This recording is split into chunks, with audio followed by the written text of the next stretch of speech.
Assalamualaikum warahmatullahi wabarakatuh. Dalam video ini saya akan menjelaskan materi tentang komunikasi data, tentang perutuhan dalam jaringan switching. Baik, fungsi utama dari paket switching adalah menerima paket dari suatu sumber stasiun dan mengarahkan mereka ke stasiun tujuan. Untuk menyelesaikan ini, satu jalur atau route melalui jaringan tersebut harus ditentukan. Umumnya lebih dari satu route yang memungkinkan. Jadi fungsi perutuhan harus dilakukan. Persyaratan untuk fungsi ini mencakup ketepatan, kesederhanaan, ketahanan, stabilitas, kewajaran, keoptimalan, efisiensi.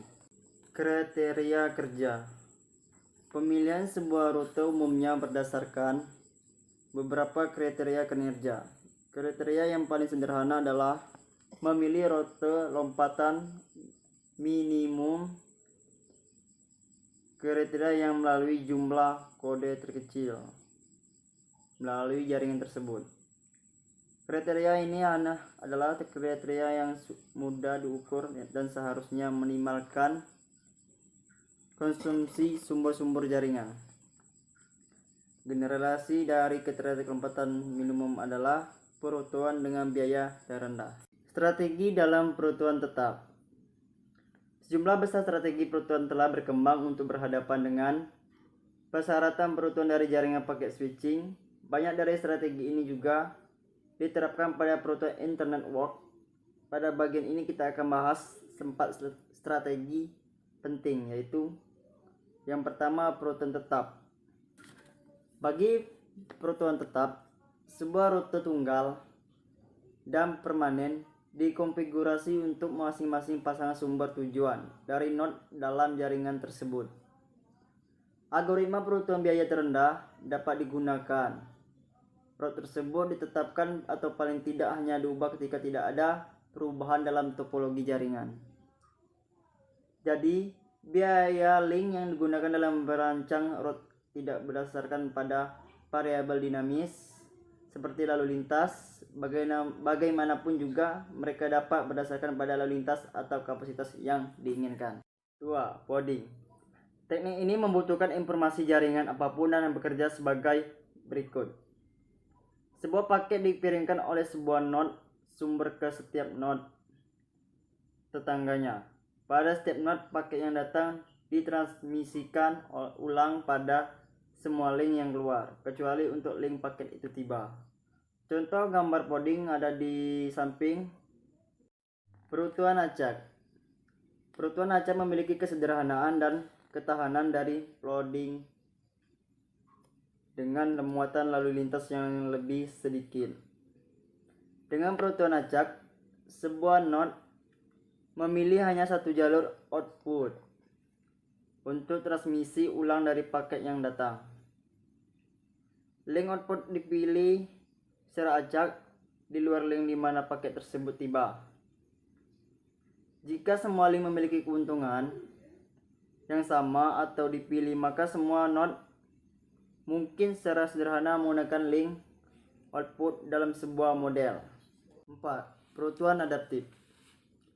Pada semua jaringan paket switching secara maya, beberapa jenis teknik perutuhan adaptif digunakan. Maksudnya, keputusan perutuhan yang dibuat berubah seiring dengan kondisi perubahan jaringan. Kondisi-kondisi utama yang mempengaruhi keputusan perutuhan adalah 5. Kegagalan. Ketika sebuah node atau link gagal, ia tidak dapat lagi digunakan sebagai bagian dari sebuah route. 6. Kemacetan. Ketika sebuah bagian khusus dari jaringan tidak mengalami kemacetan, akan lebih baik memindahkan paket-paket dengan cara memutar daripada melewati area kemacetan. Kelebihan dan kekurangan routing. Kelebihan. 1. Tidak memerlukan waktu yang lama untuk memproses route ketika dikirim ke router kawan. 2. Tidak memasakkan bandwidth pada router sehingga kinerja router tidak terganggu oleh routing yang dilakukan. 3. Memfasilitasi penugasan jaringan dan memberikan lebih banyak keamanan. Karena perutuhan statis ini dibuat secara manual, kami dapat mengatur siapa yang kami hubungkan. Kekurangan 1. Protein statis ini membutuhkan tingkat perhatian yang lebih tinggi dalam pengaturan. Untuk alasan ini, administrator harus memiliki desain yang jelas atau topologi yang jelas sebelum menyesuaikan. 2. Jika ada pengguna atau perangkat baru, pengaturan tambahan akan diperlukan lagi secara manual. Tentu saja ini akan memakan waktu lama karena mereka perlu menambahkan pengaturan ke router yang ada. 3. Seperti yang saya katakan sebelumnya, peraturan statis ini membutuhkan lebih banyak perhatian. Oleh karena itu, peraturan ini tidak cocok untuk jaringan besar. Contoh perutuan dalam ARPANET. Pada bagian ini kita akan melihat beberapa contoh strategi perutuan. Semua ini awalnya dikembangkan untuk ARPANET yang merupakan jaringan paket switching yang merupakan fondasi dari internet saat ini.